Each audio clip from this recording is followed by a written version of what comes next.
Nagsanay ang higit 100 Barangay Health Worker o BHW ng lungsod ng Tabuk bilang Health Education and Promotions Officer ng kanilang barangay noong August 18 hanggang August 20 sa People's Gymnasium. Sa pangangasiwa ng Tabuk City Health Services Office, nakatuon ang 3 araw na pagsasanay sa pagpapalawig ng kaalaman ng bawat BHW ukol sa priority areas ng health promotion.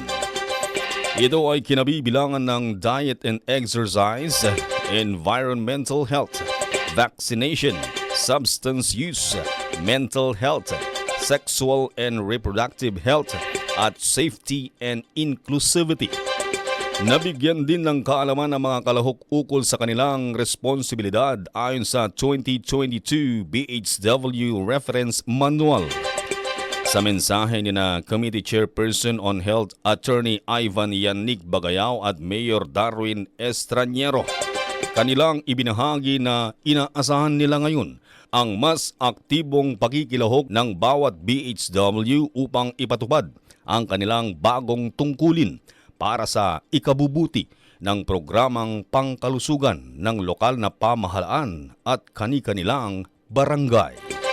Kumada kayo, nakakadwa, iti servisyo sa lutan, iti bumarangay, masakumat nga when adapt kayo, iti pinaduman mga programa, pinaduman mga learning, iti pinag-ipain servisyo sa lutan. Yeah, we believe na iti suporta, iti kakailan pagkat isalon akit na iti may isang kanaktilan nga kitain tayo. So, with this training, I hope that you will be equipped with more knowledge na putikas natin pagservisyo kayo na saya kadagiti kakailan tayo.